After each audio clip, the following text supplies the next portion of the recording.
Mentre ero a Mykolaiv, un ufficiale ucraino mi ha detto, nonostante fossero stati colpiti da un missile che aveva distrutto quella caserma, lo sa perché noi siamo più forti dei russi? Perché noi da 8 anni combattiamo nel Donbass.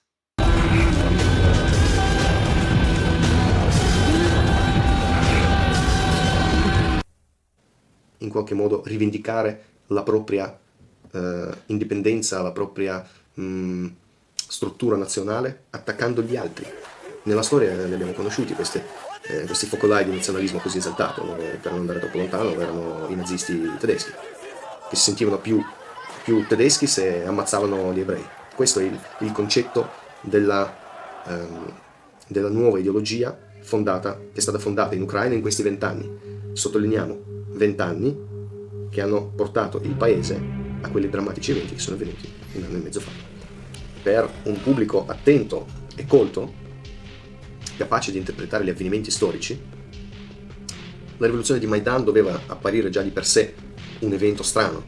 Uno, perché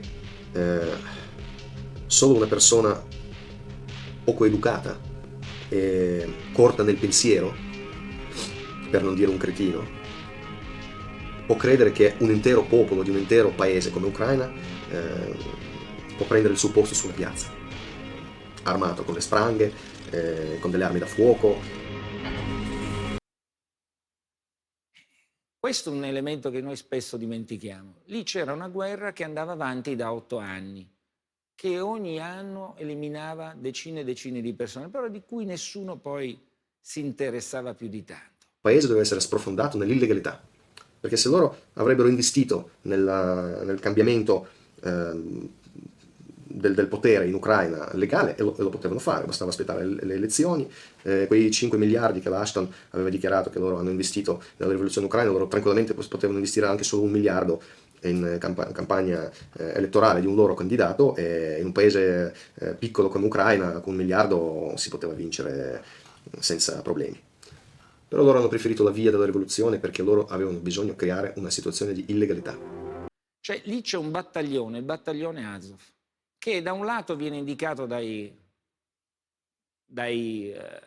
russi come la nazificazione del sistema nazista che domina in Ucraina, e mentre dall'altra parte gli ucraini dicono no, questi sono degli eroi, combattono alle distruzioni in Mariupol, non mollano.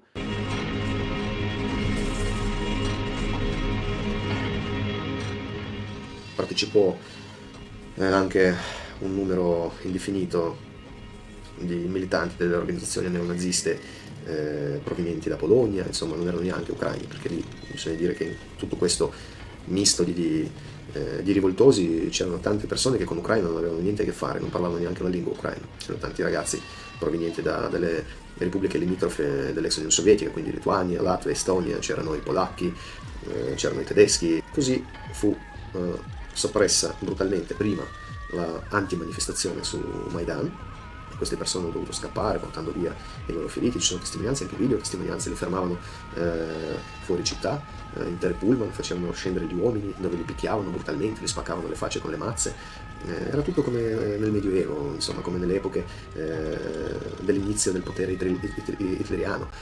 Erano questi giovani ragazzi pieni di volontà di distruggere, a cui è stato dato il potere di farlo, e loro lo distruggevano allegramente e si riprendevano anche. Ecco, noi abbiamo incontrato con il nostro Schembri uno di questi ragazzi che è stato lì, ha combattuto nel battaglione Azov.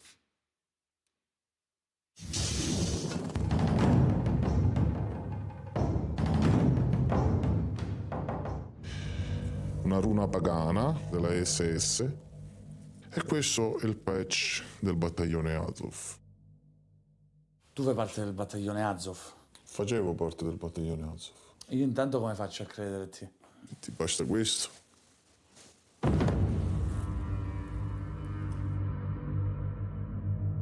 Quando sei entrato a far parte di Azov?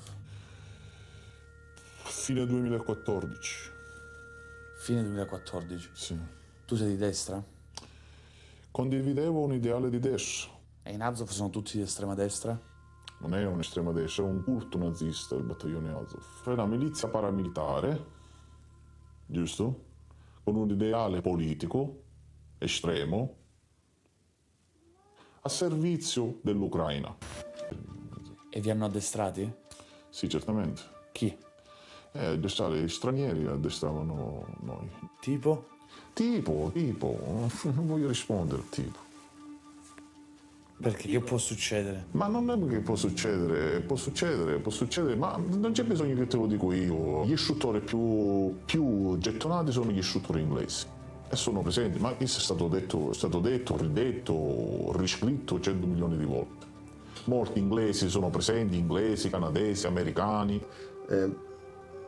Sono state preparate i presupposti, le situazioni, con intervento, guarda caso, occidentale. Ci sono stati molti organizzazioni non governative occidentali che lavoravano lì, molte di loro erano rivolte ai personaggi come Soros, che conosciamo bene, come opera e chi è, cioè ha fatto la vita da canaglia, si è coperto con l'idea della democrazia universale e sotto questa coperta fa i soliti giochi sporchi che farebbe qualsiasi canaglia che ama i soldi e che vuole sempre di più. Quante persone fanno parte del battaglione Azov? Beh, allora potevano essere 1000. Oggi si parla di... Oggi si dice che siano 2005 circa. Secondo me sono sempre molto di più. Tutti questi volontari che arrivano, cosa fanno? Vanno a alimentare le milizie paramilitari. Prima di cominciare questa guerra, esponenti del battaglione Azov venivano in Italia per fare dei reclutamenti, con contatti con persone di qua, di estrema destra. Come ti spieghi che i movimenti neofascisti italiani si siano schierati però con Putin? Io sa, Angelo Almeri, chi parli? Perché combatte contro l'Unione Europea. Per questo sostiene Putin. Cos'è che ti rende schiavi qua? L'Unione Europea. Per questo combatto. Lei era presente a Kiev a febbraio 2014 durante la manifestazione di Piazza Maidan. Ci può dire che cosa ha visto con i suoi occhi? Io ho visto tanti manifestanti in divisa mimetica marciare in piazza armati di scudi, di mazze, con il viso coperto. Ho sentito tanta gente inneggiare all'Unione Europea senza nemmeno sapere cosa in realtà sia l'Unione Europea e quanti danni questa Unione Europea sta facendo ai popoli europei. Ho visto esagitati che, inneggiando alla democrazia, lanciavano molotov contro la polizia. In sostanza la piazza era un grande accampamento militare. Ma soprattutto, io in piazza ho percepito che si sentiva un altissimo livello di violenza e un fortissimo sentimento antirusso. Questo lo posso assolutamente confermare. C'è stato un golpe nucleare. Il battaglione Azov è stato accusato... Di crimini di guerra? Ma la verità, no? Le accuse sono... Sono fondatissime. Scusami. Uccisione di masse di prigionieri, occultamento di cadaveri nelle fosse comuni, uso sistematico di torture.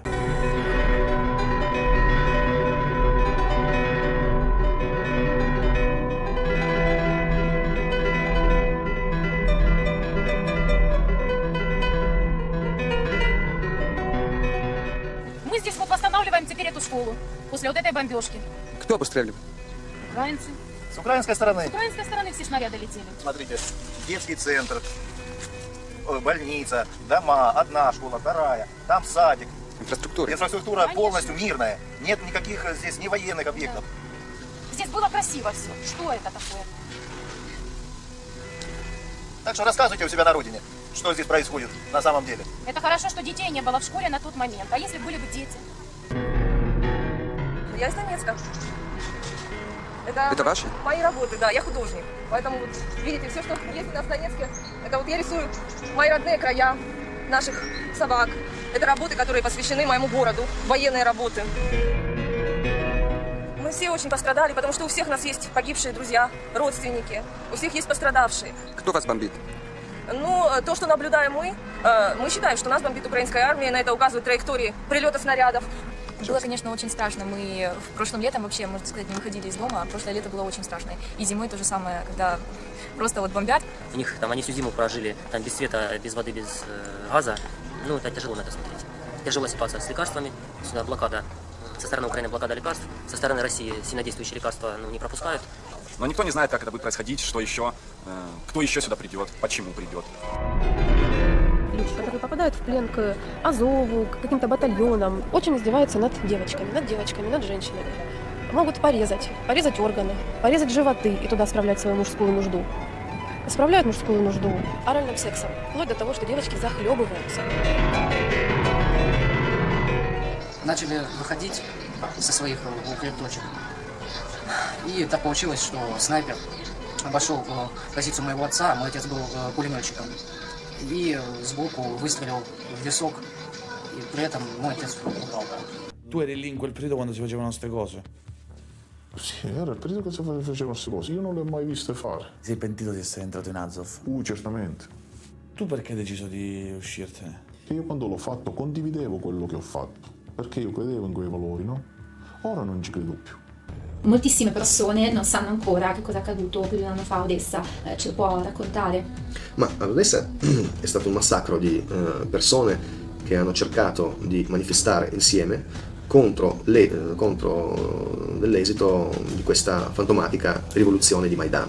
Una parte di questo paese ha deciso di manifestare, di dire la sua, di spiegare che loro non sono d'accordo con quello che succede su Maidan, che loro non vogliono questa rivoluzione, che loro vogliono piuttosto un cambiamento svolto a livello legale, un cambiamento svolto votando democraticamente. I manifestanti di questa organizzazione che cercava di contestare le idee e le volontà dei manifestanti di Maidan, perché loro ovviamente difendevano innanzitutto la loro origine, la loro appartenenza al mondo russo. Le persone che sono uscite in Odessa sono uscite proprio a manifestare contro questi avvenimenti. Volevano difendere il loro diritto di essere, di esistere così come sono. In Odessa sono stati massacrati, bruciati vivi in palazzo circa 70 persone, prese a sprangate mentre saltavano dalle finestre, finite con pistolettate in testa, nel mentre tutto questo si filmava allegramente dai loro assassini. Sono stati circondati da questi squadristi, ma non mi viene neanche chiamarli neonazisti, perché non sono veri neonazisti, sono semplicemente lobotomizzati con l'estremismo, con una revisione di neonazismo, di social nazionalismo, che revisionata in una maniera spietata anche nei confronti di quei nazisti che oggi sono morti sottoterra e che una volta sterminavano gli ebrei, facevano le cose orrende e demolivano l'Europa. Ma anche loro, quelli che si trovano sottoterra, oggi non sarebbero d'accordo con questi giovani che si chiamano neonazisti, ma non lo sono. È un branco dei demoni che vogliono la violenza, non sanno con che cosa, come legarla, e allora sono inventati questo fiocco di nazionalsocialismo, ma non sono, perché se noi guardiamo le loro azioni, loro servono ai primi nemici dei nazionalsocialisti, ai capitalisti americani. Cioè, se tu mi fai vedere un neonazista che picchia un bianco con le parole "arriverà Obama" e porta qua il diritto, mi viene da ridere, perché un bravo neonazista dovrebbe odiare questo negro, perché per lui Obama è un negro, che è una parola tremenda, terribile, razzista, ma è così. Un negro che sta mandando avanti un esercito di neonazisti che credono che lui è il sole del futuro. Queste persone, con questa voglia, sono arrivate davanti alla casa di sindacati in Odessa e hanno compiuto uno dei più terribili massacri che lascerà un'impronta molto importante nel futuro di questo secolo. Questo gesto è ancora avvolto dalla nebbia di disinformazione. E ovviamente anche i giornalisti occidentali che hanno raccontato un sacco di bugie, che hanno in qualche modo infangato i nomi delle persone morte in questo massacro. La storia li punirà. Ci descriva il conflitto nel Donbass così come l'ha potuto percepire con i suoi occhi. Io potrei riassumere proprio in 2 parole: la distruzione totale. Interi villaggi ridotti a cumuli di macerie, l'aeroporto di Donetsk completamente distrutto, le infrastrutture sociali, civili, completamente distrutte. E io parlo di abitazioni, parlo di supermercati, parlo di ospedali, di scuole, parlo di chiese. Ecco, la sensazione che da parte di Kiev ci sia sempre stata la voglia di distruggere le infrastrutture del Donbass. Kiev continua a parlare di questa operazione antiterrorismo contro la popolazione del Donbass, un'operazione antiterrorismo finalizzata a cacciare gli eventuali terroristi russi che secondo Kiev sarebbero presenti nel Donbass. Io non ho mai visto nessun terrorista russo presente nel Donbass, io invece ho visto tantissimo terrore negli occhi dei civili, negli occhi dei bambini che stanno vivendo nei sotterranei e che non dimenticheranno mai le sofferenze che stanno vivendo con questa guerra. Nel Donbass uomini, donne, minatori, lavoratori, gente di tutte le età, dallo studente di 20 anni al pensionato di 60 anni e anche oltre. Tantissimi civili che a un certo punto della loro vita hanno deciso di abbandonare tutto, di imbracciare il Kalashnikov e di difendere, come ho detto prima, tutta una serie di valori, la libertà, nel poter parlare la loro lingua, nel poter vivere secondo la loro tradizione. Certo, io ho visto anche tanti volontari russi arrivati da tutte le regioni della Russia per difendere quella che loro dicono la loro terra, per difendere il loro popolo. Non va dimenticato che nel Donbass la maggior parte della popolazione è strettamente legata da un punto di vista familiare con i russi dall'altra parte del confine. Quindi perché un fratello non dovrebbe aiutare il proprio fratello?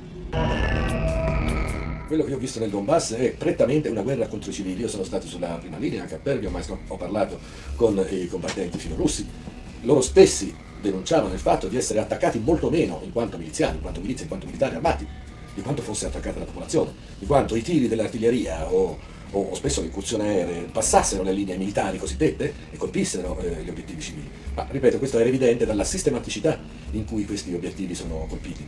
E può accadere, ed è atroce, che venga colpito un ospedale in una zona di guerra, ma che vengano colpiti tutti gli ospedali e tutte le scuole e tutti gli acquedotti e tutte le centrali elettriche e tutte le fabbriche, beh, questo non può che essere indice di una criminale e sistematica volontà, ripeto, di soffocamento della popolazione civile. D'altronde quella che si sta configurando là è anche una guerra razzista. Non a caso buona parte delle milizie, ormai peraltro organiche all'esercito ucraino, sono milizie come Battaglione Azov o l'Aidar o il Dniepro, e ce ne sarebbero altri, che fanno esplicito riferimento anche nei simboli che usano sulle uniformi, l'SS e la svastica, a un'ideologia di tipo nazista.